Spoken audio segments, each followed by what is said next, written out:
Ok.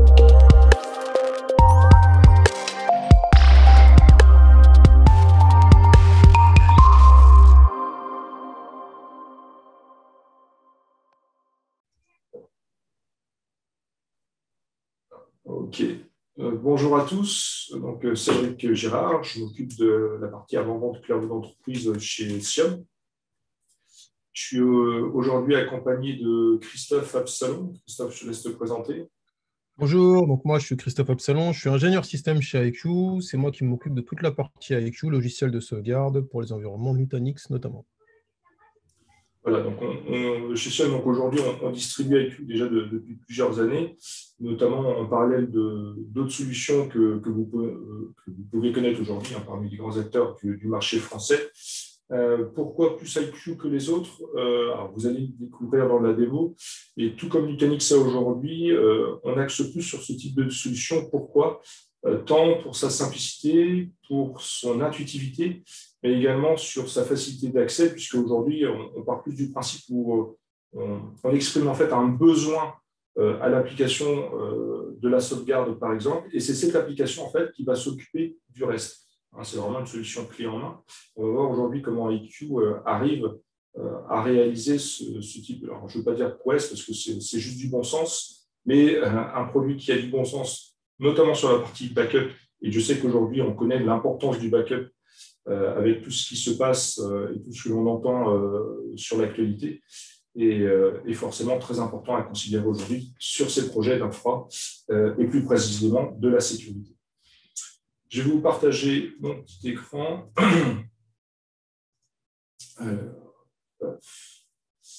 C'est l'écran. Voilà. C'est parti. Est-ce que tout le monde voit mon écran?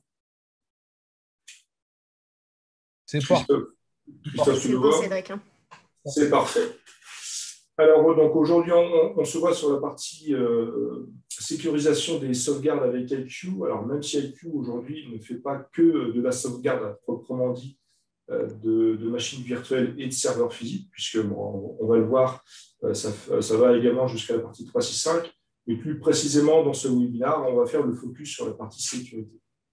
Avant de parler de la sécurité, on va refaire un petit peu l'état des lieux et l'évolution en fait des attentes et enjeux en fait des équipes IT qu'elles ont à assumer sur leurs différents projets.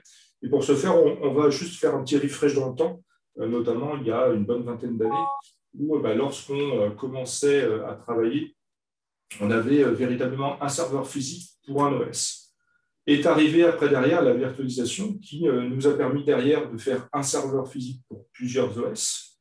Donc c'était déjà une réelle prouesse puisque avec les performances des processeurs qui croient d'année en année, l'idée était tout simplement de savoir comment on arrivait à standardiser, à consolider ce phénomène de virtualisation pour lequel il y a eu des gros efforts qui ont été faits sur les 15-10 dernières années en termes de transformation, pour lequel on essaie de virtualiser un maximum toute partie du SI.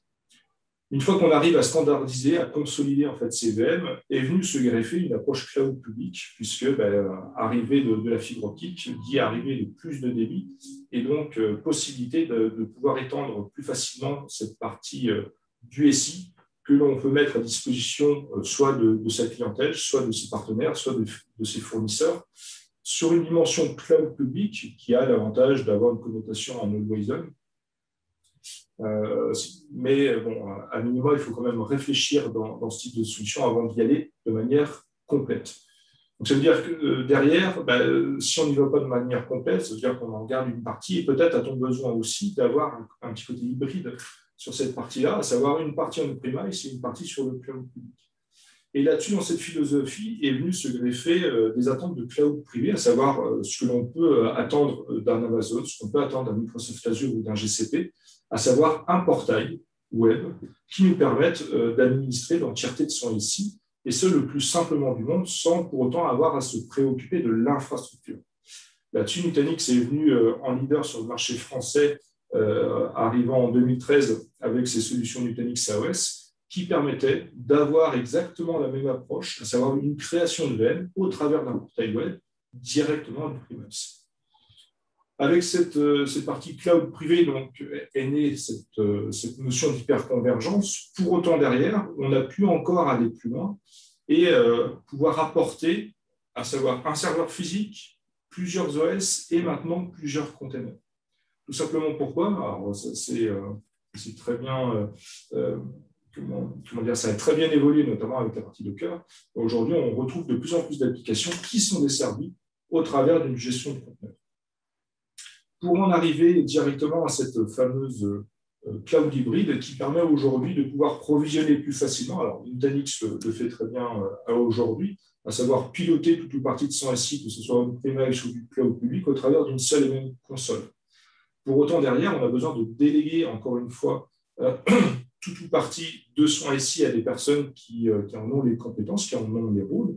Ça peut être des personnes dans un siège, ça peut être des personnes sur des sites distants qui ont juste besoin d'attaquer une partie du SI, mais également avec une standardisation qui permet d'automatiser le déploiement ou le reprovisionnement d'applications à travers une espèce de marketplace d'entreprise. Et donc là-dessus, certes, on connaît que VMware est leader sur le marché, hein, ça, il ne faut pas se leurrer. Derrière, avec le temps, est venu Microsoft avec sa solution Hyper-V. Alors, on va y retrouver également du KVM, on va également y retrouver du Citrix Xen Server. Mais ce qu'il faut considérer aujourd'hui en termes d'évolution, c'est qu'avec l'arrivée de Nutanix, on a vu naître directement en fait je ne veux pas dire un cousin germain, parce que c'est plutôt un clone de KVM, qui s'appelle AHV et qui est en fait supporté directement et maintenu par Nutanix. Aujourd'hui, à titre d'exemple, ça va bientôt faire 2 voire 3 ans que chez Siom, toute nouvelle installation, on les passe directement en termes de virtualisation sur du Nutanix AHV.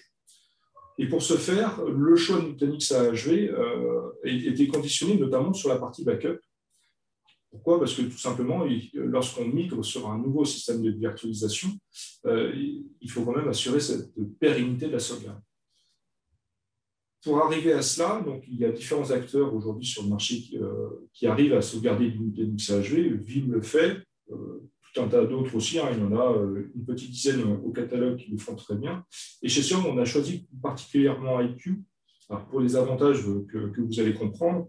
Mais avant de parler des avantages et avant de parler pourquoi aujourd'hui Siom préfère IQ en termes de positionnement sur la partie sauvegarde, on va également, tout comme on vient de le faire sur l'historique de ces 20 dernières années, sur l'évolution du SI, regarder un petit peu les enjeux de cette partie sauvegarde.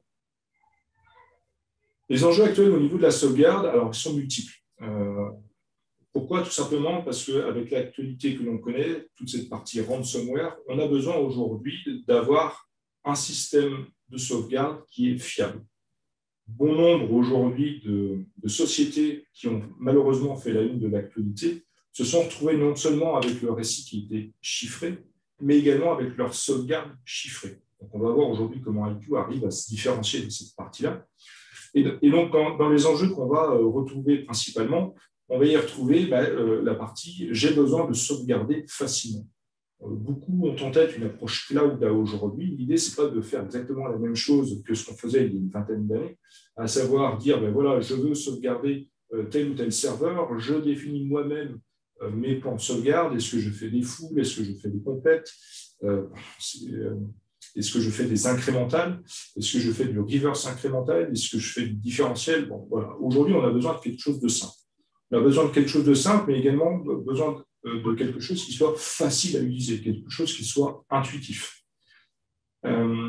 Beaucoup d'aspects aussi sur le fait d'avoir une console unique pour gérer l'entièreté en fait, de son système de backup, mais également besoin d'externaliser ses sauvegardes.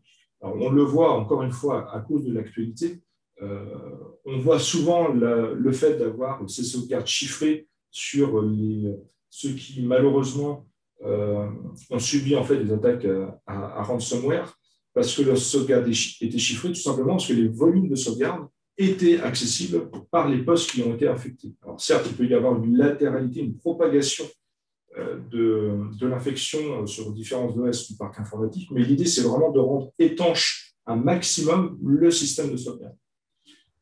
De la même manière, et toujours dans cette optique, c'est comment je sais restaurer rapidement toute ou partie de mon SI. On va le voir tout à l'heure avec IQ. Aujourd'hui, avec IQ, on est capable de restaurer l'entièreté de vos VM, quel que soit leur volumétrie, que ce soit 10 gigas ou 100 Tera, en seulement quelques minutes.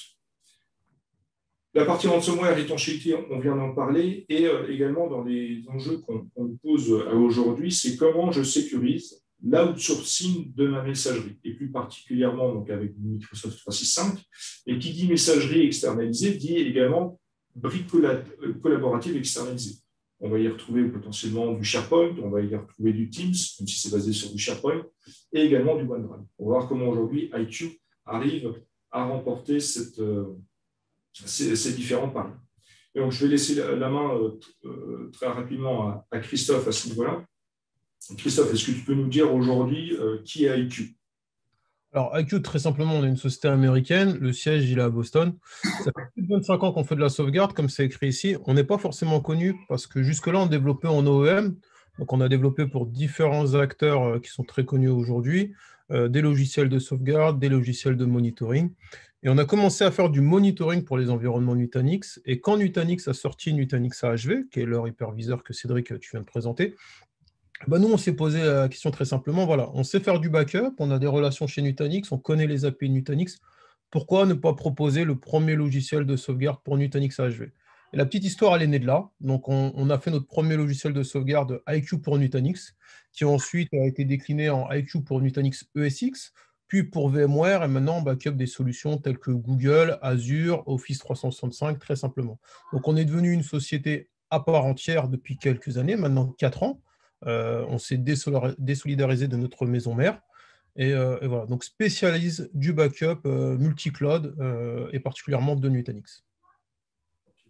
Alors, un petit topo peut-être sur l'équipe française. Alors, tu m'excuseras, hein, j'ai filtré un petit peu, je suis resté sur les francophones, même si l'équipe est beaucoup plus cossue.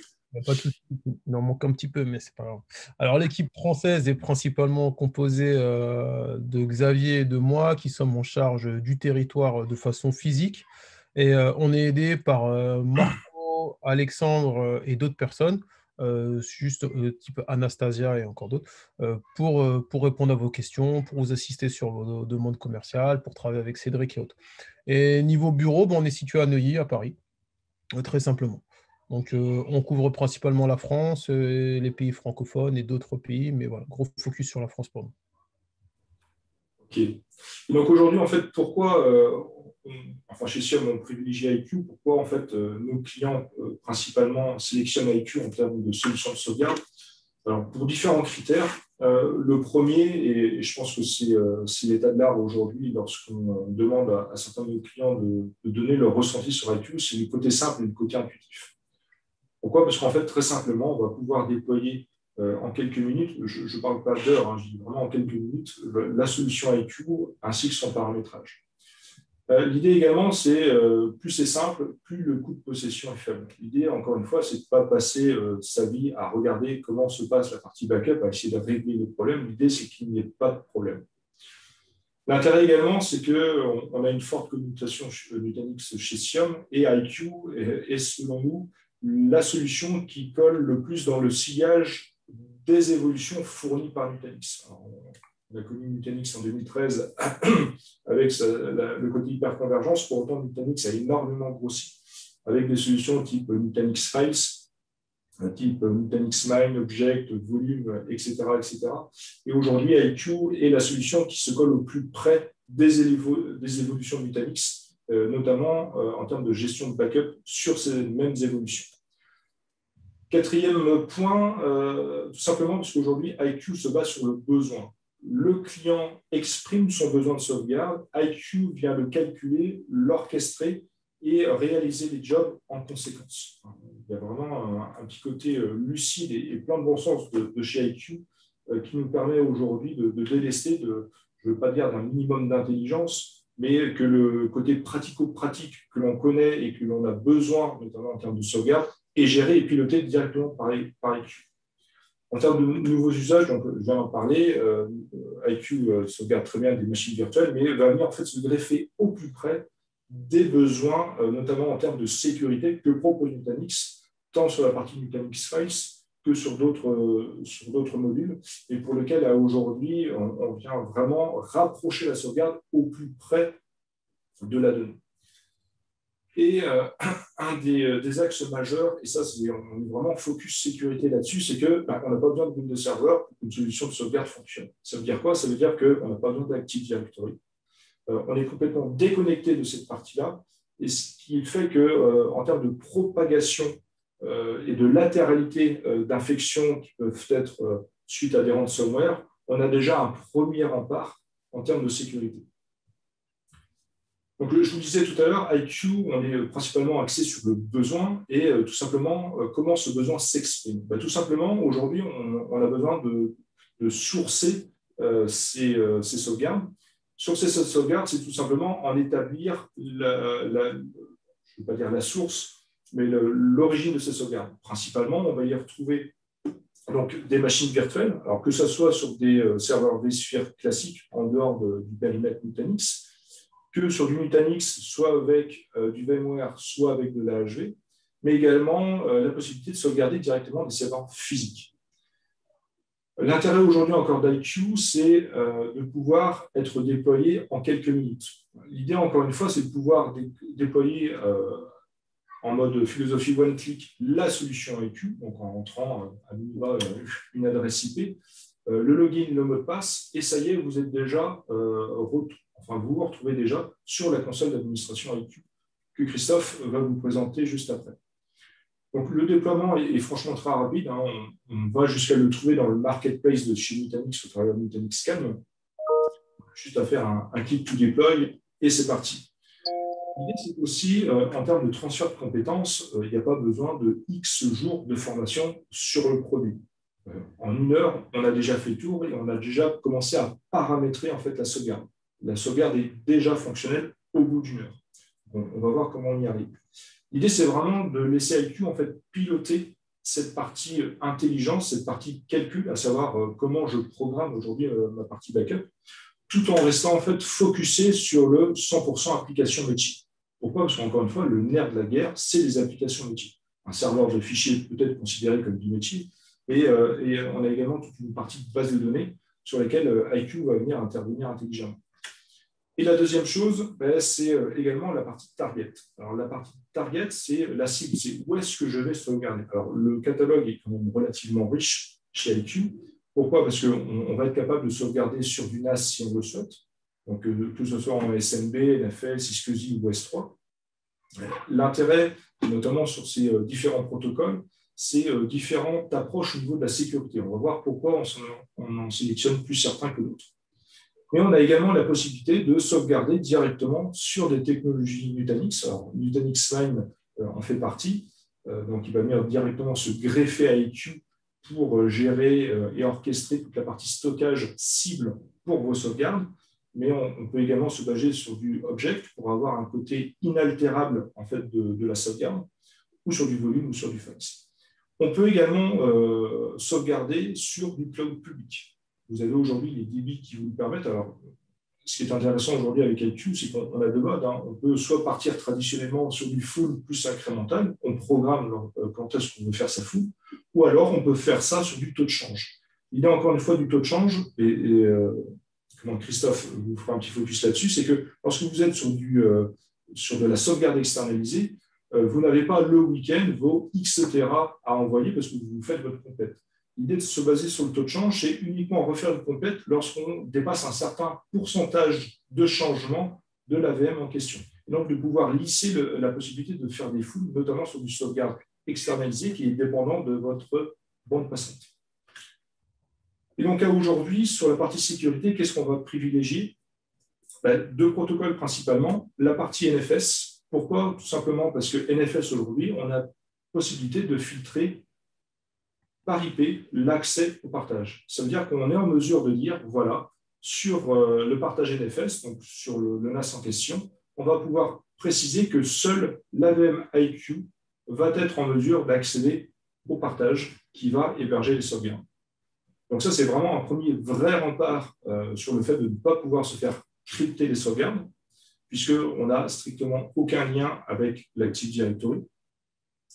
Et on a vraiment une base d'authentification qui est complètement en dehors. Qui plus est, on n'est pas sur du Windows Server, donc on n'a pas ce système d'élévation de droit que l'on connaît aujourd'hui et qui fait tant de mal sur les personnes qui sont infectées. Deuxième axe, on a également le protocole S3 qui est nativement pris en charge chez IQ, pour lequel vous allez soit pouvoir sauvegarder sur du cloud public si vous le souhaitez, mais également sur toute ou partie de services externalisés compatibles avec le protocole S3. Alors, on peut le faire sur du NAS on-premise. Il y a tout un tas d'éditeurs aujourd'hui qui proposent ce genre de choses. Nous-mêmes, chez Sion, on a une offre basée sur du Wasabi qui vous permet d'avoir du stockage externalisé accessible via le protocole S3 pour à peu près 6 € le Tera le mois. Donc, il y a vraiment des choses qui sont intéressantes et qui sont vraiment accessibles sur le plan financier versus ce qu'elle apporte en termes de sécurité. Sur la partie IQ aujourd'hui, donc, ce qu'il faut bien considérer, c'est qu'on peut faire de l'IQ pour du Nutanix, pour du non-Nutanix, mais on va être également capable de fournir de l'IQ pour toute ou partie de son SI qui va se retrouver sur du GCP ou sur de l'Azure, au travers d'un composant qui s'appelle IQ protégé, qui va vous permettre de sauvegarder ce que vous avez à l'intérieur de ce type de cloud public. Alors, je vais passer rapidement dessus parce que beaucoup de personnes préfèrent voir un petit peu ce qu'il en retourne au niveau de la démo. L'idée, encore une fois, et on va le voir juste après, c'est comment aujourd'hui IQ arrive facilement à sauvegarder l'entièreté de votre SI. On en a parlé tout à l'heure, IQ ne fait pas sauvegarder que de la VM, on va beaucoup plus loin, notamment avec du Nutanix Files, puisqu'aujourd'hui, on est capable de faire, donc on est capable de sauvegarder du Nutanix Files forcément, mais on est aussi capable d'avoir des jeux de sauvegarde qui sont basés sur des snapshots, basés toujours sur Nutanix. Donc c'est vrai pour les machines virtuelles, donc on est capable de restaurer l'entièreté de votre SI en quelques minutes. On est également capable de sauvegarder du Nutanix Files avec ce même principe de snapshot et de sauvegarder encore une fois toute ou partie de votre serveur de fichiers. Allez, je vais même dire en moins d'une minute. Pourquoi? Tout simplement parce qu'on va se baser en fait sur la technologie des snapshots Nutanix pour lesquels IQ est entièrement compatible et on va pouvoir en fait faire des incrémentales instantanées. C'est-à-dire que même votre serveur de fichiers ne sentira pas tout comme la partie base de données, quel que soit le moteur, les petits frises que vous pouvez connaître traditionnellement sur des infrastructures en legacy. Donc l'idée, encore une fois, c'est qu'on va avoir l'équivalent du CVT, du Change Log Tracking qu'on peut connaître à VMware, et qui s'appelle ici du Change File Tracking fourni par Nutanix, pour lequel IQ va piloter des API. Au-delà de ça, on n'a pas que Nutanix Files chez IQ, le périmètre est beaucoup plus vaste. L'idée, encore une fois, c'est de sentir que IQ, et on pourra creuser si vous le souhaitez a posteriori, les différents aspects du portfolio Nutanix que sauvegarde IQ. Mais on peut aller jusqu'à sauvegarder du Nutanix Cluster sur de la AWS. On peut aller sauvegarder des sites distants. Vous pouvez très bien avoir des petits robots Nutanix. Donc des robots, c'est des serveurs qui font généralement un de hauteur et qui vont venir servir l'usage de quelques VM sur des sites distants. Avec la technologie Nutanix qui va vous permettre de pouvoir répliquer toute ou partie de ces VM directement sur un site central, pour lequel IQ va être capable de faire du backup from a replica, à savoir sauvegarder les VM qui sont répliqués de manière régulière. L'idée, encore une fois, c'est de bien positionner les points forts d'IQ versus ce qui se fait à côté. Alors moi, ce que j'aime beaucoup, parmi les nombreux avantages, c'est cette partie instant recovery, à savoir, je suis capable aujourd'hui de me baser sur des jeux de snapshot qui vont nous permettre de pouvoir restaurer ultra rapidement toute ou partie de votre SI. Quand je dis bien toute ou partie, ça peut être tout. Et du coup, lorsque l'on restaure sur un jeu de sauvegarde basé sur des snapshots, avec les mécanismes de dédupe, vous n'allez pas faire un x2 sur votre espace de stockage utilisé, mais juste le delta de données modifiées qui viendra s'incrémenter à l'usage déjà utilisé. On est forcément capable, derrière, de pouvoir sauvegarder toute la partie base de données avec la consistance applicative qui va bien. Dans les atouts, moi, qui m'intéressent plus particulièrement, il y a le côté sans agent et le côté je découvre automatiquement mes VM et donc mes applications. Comment on procède? Tout simplement, aujourd'hui, avec IQ, vous pouvez avoir une stratégie par défaut. Donc, ça veut dire que vous pouvez dire toute nouvelle VM qui va être détectée par IQ puisque connecté directement à Nutanix, va être automatiquement sauvegardé dans une stratégie par défaut. Ça veut dire que lorsque vous créez une VM, vous n'avez plus de nœud à faire à votre mouchoir pour penser à modifier votre job de sauvegarde. Et c'est aussi un des enjeux majeurs chez IQ, c'est que c'est sans agent. Hein. On vient piloter les API de chez Nutanix pour arriver à cette partie-là. Ce qui est intéressant également, c'est que du fait qu'on utilise les API de chez Nutanix pour backuper en fait, son SI, on n'a plus ces phénomènes de freeze que l'on peut connaître, notamment sur du transactionnel et plus précisément sur des bases de données, pour lesquelles vous pouvez avoir un certain temps d'absence ou d'indisponibilité de la VM, le temps de la prise du snapshot sur l'hyperviseur en question. Donc l'idée, c'est vraiment de pouvoir avoir entièrement confiance en sa solution de sauvegarde et de pouvoir travailler correctement. Je passe rapidement sur le reste parce que je vais quand même en laisser un petit peu à Christophe. Je vous le disais tout à l'heure, un des enjeux majeurs également aussi, toujours sur la partie backup, c'est cette notion de pouvoir backuper les VM qui sont répliquées sur un site central. L'idée, encore une fois, c'est d'avoir plusieurs sites qui ont du Nutanix pour lequel vous avez une réplication asynchrone qui est en place. Donc, vous avez un jeu de sauvegarde, entre guillemets, de vos VM qui est accessible parce que vous avez orchestré un plan de reprise d'activité et donc pour lequel vous avez une réplication régulière de vos VM, de vos sites distants vers le site central. IQ, aujourd'hui, est capable, sur ce site central, d'aller venir sauvegarder ces réplicas. D'accord ? Alors, avec les mécanismes que l'on connaît aujourd'hui, notamment la partie compression, qui permet notamment de pouvoir, si vous le souhaitez, notamment sur des serveurs qui sont physiques, hein, sur lesquels vous avez directement le serveur sur les sites distants, de pouvoir piloter une sauvegarde d'un serveur physique directement sur le NAS de ce même serveur distant sans repasser par le site central en termes de gestion. Donc, on a vraiment des choses qui sont intéressantes sur ce type d'usage. Donc, on l'a compris, hein, IQ aujourd'hui va très bien sauvegarder votre SI, que ce soit sur du VMware, que ce soit sur du Nutanix, que ce soit sur des serveurs physiques. Mais tout nouvellement, et donc en ce début d'année, est venu un nouveau composant de chez IQ, à savoir la sauvegarde de Microsoft 365. Alors, plus traditionnellement, aujourd'hui, lorsqu'on sauvegarde du 365, on a plusieurs axes qui sont possibles. Soit on stocke directement sur une solution en mode SaaS, donc, qui est complètement externalisée, si tant est qu'on sache où sont stockées les données. Ou alors, vous sauvegardez directement chez vous, auquel cas il vous faut la bande passante nécessaire et l'espace de stockage nécessaire pour accueillir ces sauvegardes de 365. Donc, ça veut dire quoi? Ça veut dire que lorsque vous définissez votre stratégie de sauvegarde pour du 365, il vous faut mesurer les impacts de votre bande passante, notamment par rapport à votre backup full, mais également le stockage versus la rétention, puisque plus vous avez une rétention forte, plus vous avez besoin de stockage. Et donc, ce qui amène à la réflexion à comment je gère l'évolutivité de mon stockage avec le temps, avec les rétentions qui ont été posées, mais également comment aujourd'hui je gère mes délais de restauration.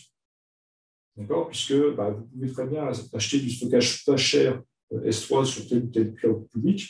Par contre, en combien de temps vous allez pouvoir restaurer? Tout simplement parce que moins c'est cher, moins vous avez de bande passante, notamment dédiée à la partie restauration.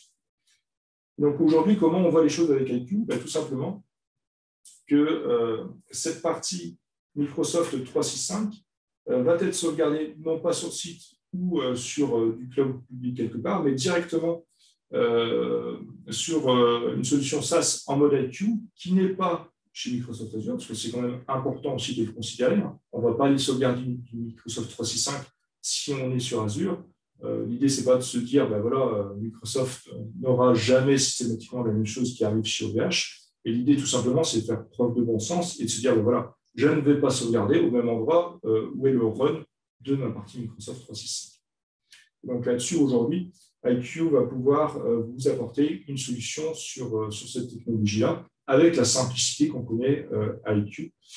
Et juste pour un petit focus sur le côté licensing, l'idée, c'est vraiment d'avoir quelque chose de simple. Pourquoi? Parce que lorsque aujourd'hui vous mettez en place une stratégie de sauvegarde pour du Microsoft 365, l'équation peut être relativement complexe, tant sur les VM approvisionnés, tant sur la bande passante, tant sur le stockage. L'idée, aujourd'hui, le niveau granulaire d'IQ pour 365, c'est l'utilisateur, c'est la boîte aux lettres. D'accord ? Et pour ce faire, et plutôt que de continuer à parler de manière assez littérale sur les avantages d'IQ, je vais laisser Christophe opérer une petite démo. Christophe, je te laisse la main, je quitte ma présentation, je quitte mon partage. Hop. Alors, j'arrête le partage. Comment je te donne la main? C'est peut-être plus simple comme ça. C'était Christophe. Et Christophe, c'est à toi de jouer. Hop là. Alors, partager l'écran, continuer.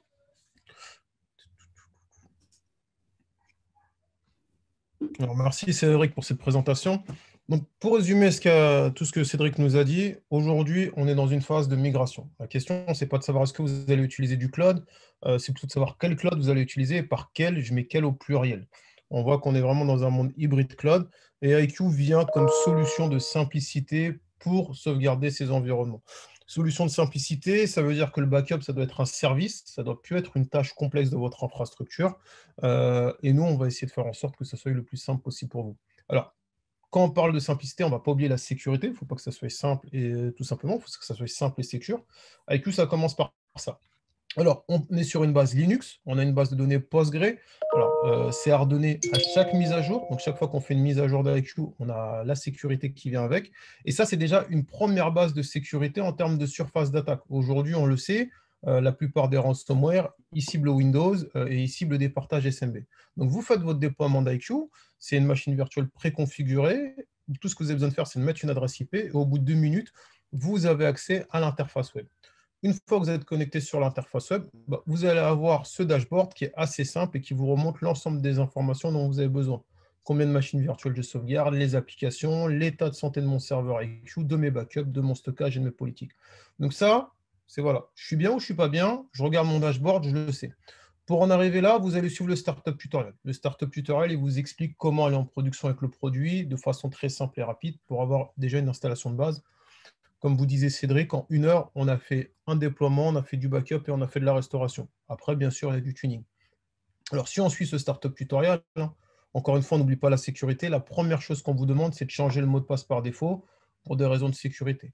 Ensuite, vous allez également pouvoir désactiver tout ce qui est authentification SSH à la console IQ en mode SSH. Vous n'en avez pas besoin. Donc, nous, on vous invite à le désactiver et même à dire, moi, je veux utiliser que des clés publiques s'il faut se connecter en SSH à la console, soit parce que le support me l'a demandé ou autre chose. Une fois qu'on a fait ça, on va pouvoir ajouter du backup. Ajouter des backups, c'est comme l'a dit Cédric, on va ajouter des sources. Alors, dans une même console, vous allez pouvoir avoir votre Nutanix AHV, votre Nutanix ESX, votre vCenter classique, qu'on backupera très simplement, du Nutanix Files, communication en API CFT, et des serveurs physiques Windows ou Linux. Tout ça, je le rappelle, ça reste sans agent. Ça passe sur des commandes REST API, sur des protocoles sécurisés type PowerShell, SSH, mais jamais besoin d'installer des agents ou des proxys pour faire du backup. Vous avez défini votre source, vous allez définir ensuite votre stockage de backup. Alors, on est compatible avec la plupart des stockages qui existent sur le marché, tant que vous respectez les protocoles suivants, SMB, NFS, ISCSI, S3. Alors moi, pour des raisons de sécurité, on va en revenir dessus, j'ai un gros focus sur des protocoles type NFS, S3, ISCSI.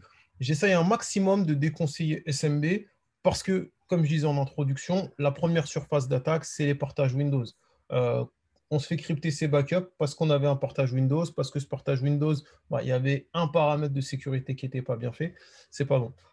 Le NFS, c'est très intéressant parce que c'est de la restriction par adresse IP. Ça veut dire qu'il faut que la personne elle arrive à rentrer sur IQ. Mais comme IQ, vous avez désactivé la connexion SSH et qu'en plus c'est très sécure, la personne ne peut pas rentrer sur IQ. Et donc, il n'y a aucun moyen d'interagir au travers le stockage NFS. Ensuite, vous avez ISCSI. Là, on monte de gamme encore au-dessus. C'est du stockage bloc. Et le top du top, c'est le S3. Le S3, vous pouvez l'utiliser aussi bien pour stocker des archives que des backups de tous les jours. Ce qui est intéressant avec IQ, c'est que le S3, ce n'est pas juste pour du destaging, ça peut aussi être utilisé pour du backup primaire. Et vous allez pouvoir faire du mode warm avec certains fournisseurs de stockage S3, ce qui veut dire write once, read multiple, un petit peu ce que vous aviez à l'époque avec les bandes, mais cette fois avec du stockage. Donc c'est assez simple quel que soit le fournisseur que vous allez utiliser, on n'a pas besoin d'installer un proxy ou un agent ou quoi que ce soit. On définit juste notre protocole par rapport au protocole qu'on a défini. Par exemple, je vais prendre le S3. Bah, je vais mettre mon adresse de mon serveur, le nom de mon bucket, ma clé et ma secret key. Donc, c'est natif, c'est inclus dans le produit, on sait tout gérer. Vous avez défini votre source, vous avez défini votre target. Bah, très simplement, on a découvert l'ensemble des machines virtuelles qui tournaient sur le ou les environnements que vous avez mis en tant que source. Donc ici, on voit les sources, on voit les VM. Et tout ce qu'il vous reste à faire, c'est des politiques. Alors, ma politique de sauvegarde, c'est ici que je vais définir mon ensemble de règles pour comment je vais faire des backups. Alors, on va pouvoir définir une fenêtre de sauvegarde. Donc, par exemple, je vais dire, bah, moi, je veux que mes backups tournent tous les soirs entre 20h et 6h du matin. Je vais pouvoir définir des petites règles d'archivage pour dire, j'aimerais bien avoir des archives annuelles. Donc, très simplement, une fois par an, je fais une archive que je dure pendant 10 ans. Et ça, je vais pouvoir l'intégrer à des politiques. IQ, il est préconfiguré avec des politiques déjà existantes au moment de l'installation. Vous pouvez avoir une politique par défaut qui sera automatiquement assignée à toute nouvelle machine virtuelle que vous allez créer. En clair, c'est fini de se dire, bah voilà, j'ai démarré un projet il y a un mois, on me demande de faire une restauration, mais est-ce que j'ai pensé ou pas à mettre du backup? Pas de souci, j'ai mis le petit drapeau bleu sur la politique bronze et je sais que tout est backupé par défaut dès le moment où c'est créé. Et puis on peut même exclure certaines VM de la sauvegarde. Ça évite d'avoir des alertes qui disent attention, tu as oublié de backuper la VM test. Non, c'est pas un oubli, je l'ai exclu. Une politique, vous allez la créer, vous allez cocher des cases, et puis c'est tout ce qu'il faut faire. Une fois que vous avez coché vos cases, vous faites vos petits réglages. Bah, moi, je veux un backup une fois par jour. Mon backup, je veux le conserver pendant 4 semaines. Voilà. Et puis, je rafraîchis mes backups full, comme on expliquait tout à l'heure avec Cédric, de façon intelligente. On n'a pas besoin de faire une full tous les samedis. Et vous ne devez pas vous poser la question de est-ce que j'ai une full ou est-ce que j'ai une incrémentale parce que j'ai besoin de faire ma restore. IQ va faire des fulls de façon intelligente. Par exemple, vous allez dire, bah, moi, je vais faire une nouvelle full quand j'ai 45% de la donnée qui a changé. Bah, même si c'est un mardi soir, il n'y a pas de problème, on va faire une full le mardi soir, parce que c'est mardi que je suis arrivé à 46%. Et ça ne va pas impacter votre production, parce que c'est des snapshots au niveau du stockage Nutanix et non pas des snapshots au niveau d'un hyperviseur. Donc, vous pouvez avoir vos full n'importe quel jour, ça ne changera rien, on pourra faire la même qualité de restauration très simplement sans impacter votre prod. Vous allez stocker vos backups sur un stockage, vous allez sélectionner une fenêtre de sauvegarde, très simplement, et puis vous allez envoyer une copie, par exemple dans le cloud Azure, parce que vous voulez externaliser vos backups. C'est très, voilà, rien de plus, et puis voilà, et j'ai de l'archive sur 10 ans.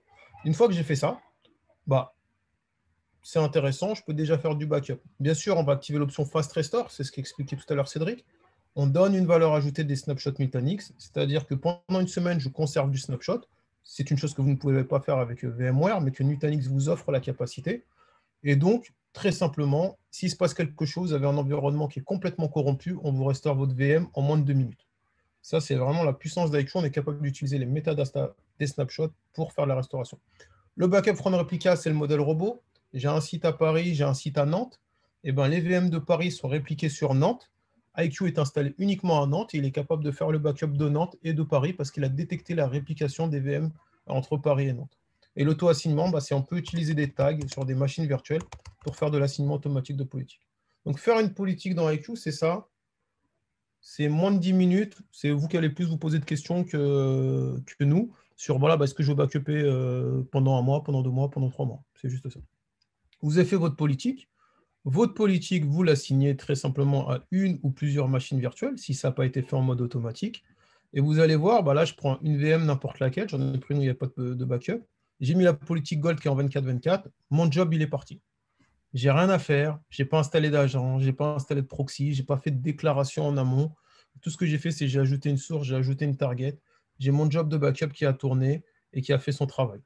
Mon job, il a tourné. Vous allez pouvoir être informé très simplement par email de tout ce qui se passe au niveau événement. Vous allez recevoir le rapport par email. Moi, je préfère faire des rapports uniquement quand il y a des choses qui se passent bien, des alertes email, mais c'est assez simple. Et partant de là, maintenant que vous avez du backup, ça fonctionne pareil pour backuper du Nutanix Files. Donc, j'ai assigné une politique ici et j'ai du backup de Nutanix Files. Et on va pouvoir faire des restaurations. Alors, soit des restaurations côté Nutanix Files, c'est assez simple. Je prends mon dossier et puis je dis ce que je veux restaurer. Ou bien des restaurations au niveau machine virtuelle. Alors, la restauration au niveau de la machine virtuelle, très simplement, je prends ma VM et puis je vais pouvoir faire de la restauration de fichiers. Alors, ma restauration de fichiers, c'est assez puissant. C'est qu'on fonctionne exactement de la même façon si vous avez des VM Windows ou des VM Linux. On ne va pas vous dire qu'il faut installer un proxy pour gérer les VM Linux ou attention à la taille des fichiers. On n'a pas ce genre de problématique avec IQ. Pourquoi? Parce qu'on est Linux nativement. Ensuite, une fois que vous avez sélectionné ce que vous voulez restaurer, vous allez prendre votre dossier ou votre fichier, vous faites Next et on vous offre 3 niveaux de restauration. Soit vous restaurez directement dans la machine virtuelle ou une autre machine virtuelle, vers un partage Linux ou Windows, ou bien on vous propose d'avoir un zip que vous allez récupérer sur votre poste de travail. Si on monte d'un niveau, vous allez également pouvoir restaurer la VM. Dans ce cas-là, j'écrase ma VM, faire une copie de la VM sur le même cluster, sur un autre cluster, sur un VMware, sur un AHV. Donc, on peut faire du P2V, du V2V. C'est assez puissant. Donc, en cas de sinistre, pas de problème pour restaurer mes backups sur un autre cluster. J'ai juste besoin de déclarer ma source et c'est tout. Je peux restaurer juste un disque. J'ai que mon disque système qui a été corrompu par une mauvaise mise à jour Windows. Je restaure que mon disque système. J'ai la fast restore. Du coup, ça va prendre moins de 2 minutes. J'ai réparé mon problème. Je peux faire de la copie de disque entre mes VM. J'ai une VM de prod, une VM de dev. Je prends mon disque de prod, je le copie en dev.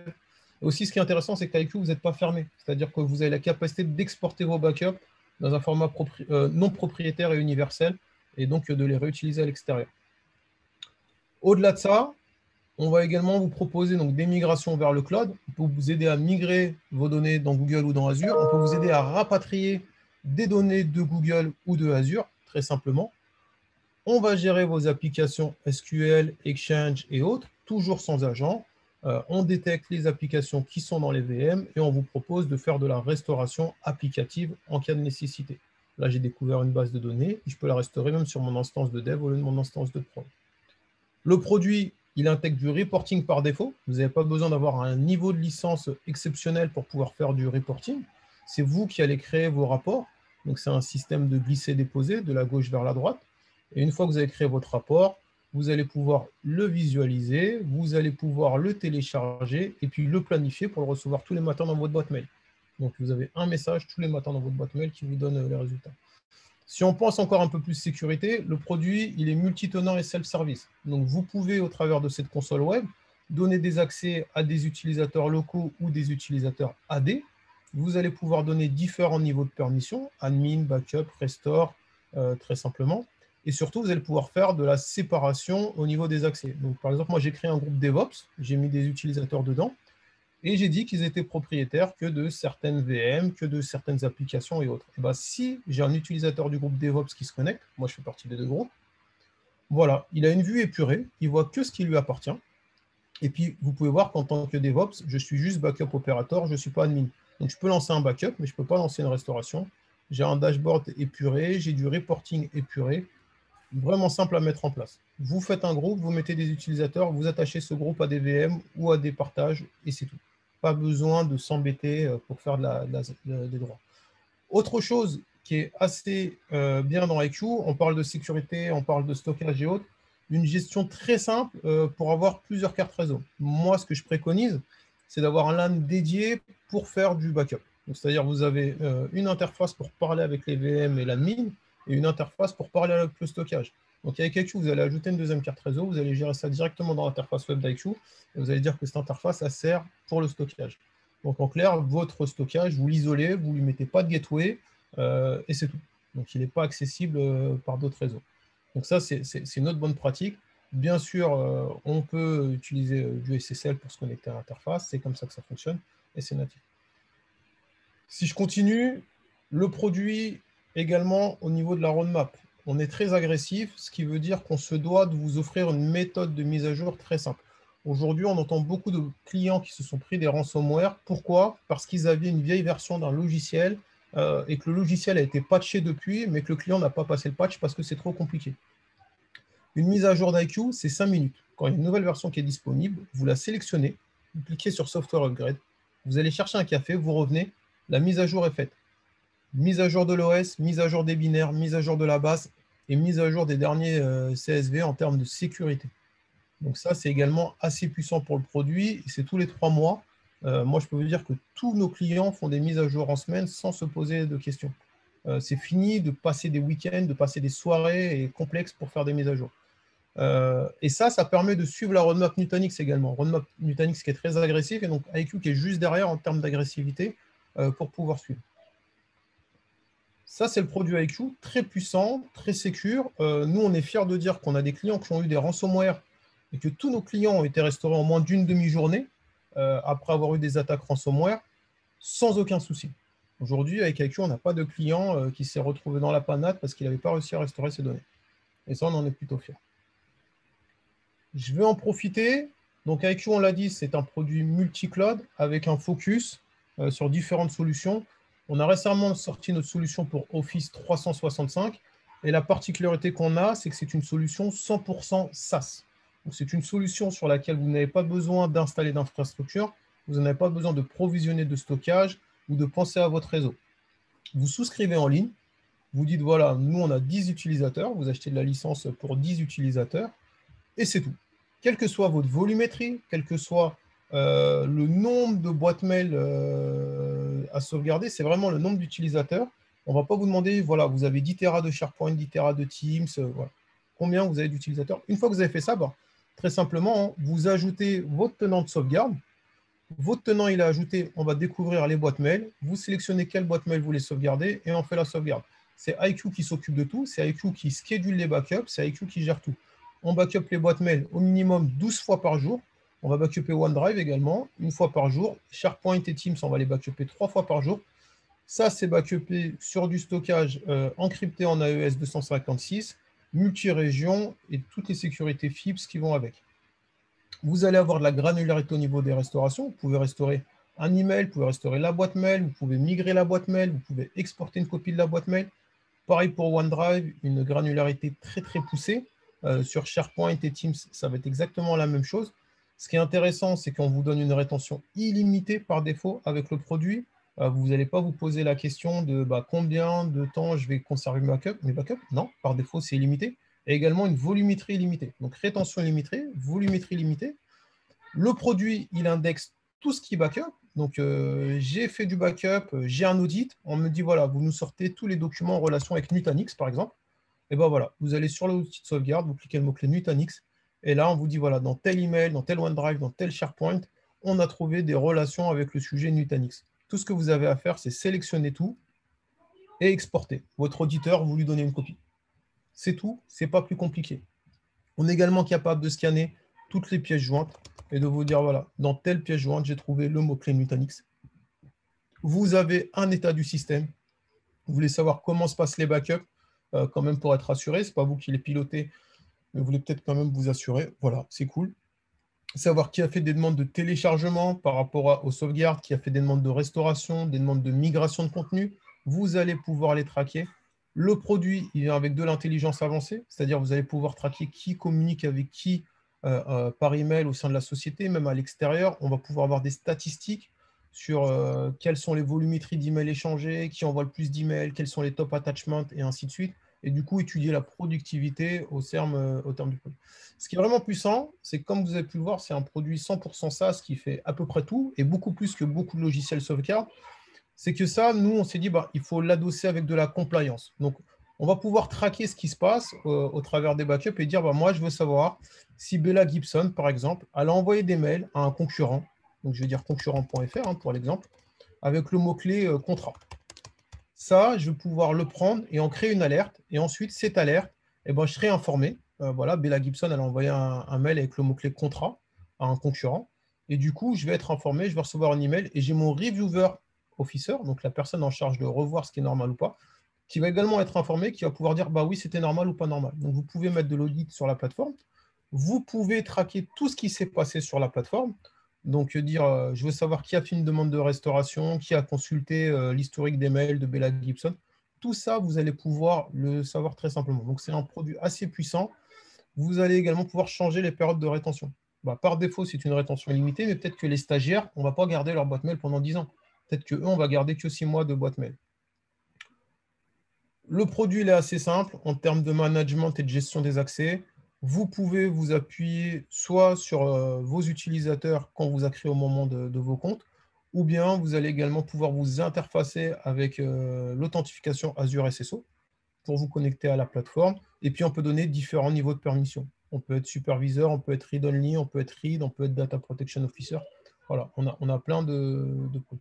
Donc voilà, ça c'est la philosophie IQ pour Office 365. vous êtes parti dans le cloud pour ne plus vous embêter à gérer votre plateforme mail en local avec les problématiques d'infrastructure, bah, pourquoi complexifier le backup de cet environnement?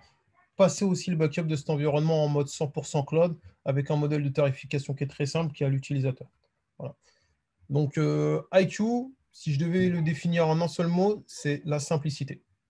Voilà. On a un produit simple qui rend le backup en tant que service.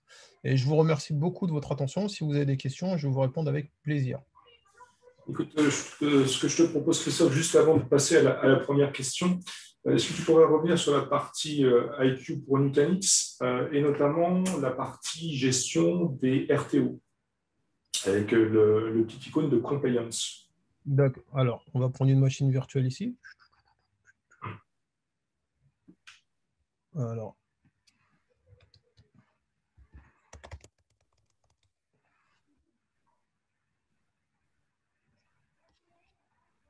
machine virtuelle. Alors, on va prendre celle-ci, n'importe laquelle.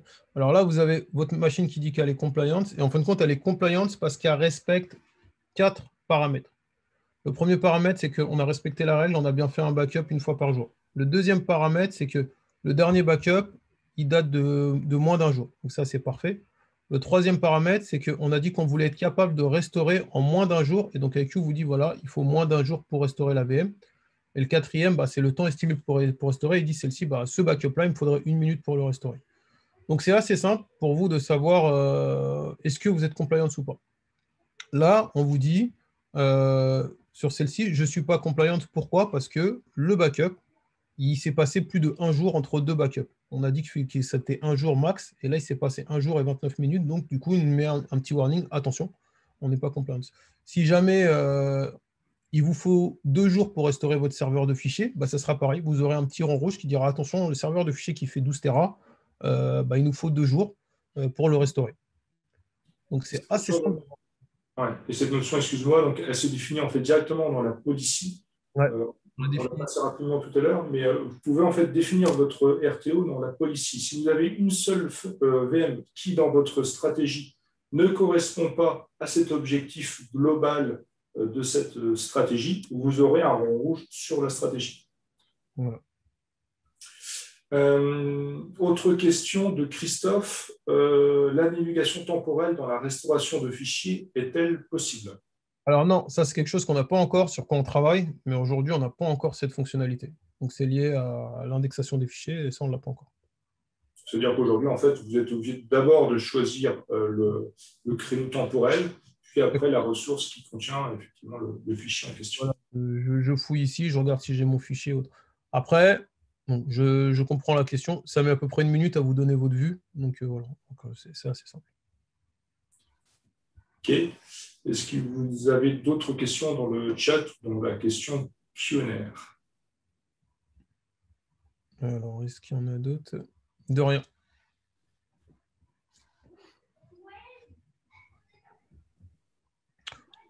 Aujourd'hui, si je peux rajouter un point, tester IQ, c'est vraiment simple. Aussi bien pour la partie Office 365 que on-premise. Avec Cédric, on monte assez souvent des tests chez des clients. Et le retour, c'est que vraiment, à la fin du test, vous prenez la main dessus. Donc, si vous avez de la réflexion, il ne faut pas hésiter à faire un test. Hein. C'est des tests où on vous accompagne gratuitement et vous pouvez jouer avec le produit. Alors, ça veut dire quoi? Ça veut dire qu'en fait, on passe plus de temps à vous présenter la solution qu'à l'installer, la configurer et à faire le transfert de compétences. Ouais, c'est clairement ça. OK. Je vois qu'il n'y a toujours pas d'autres questions.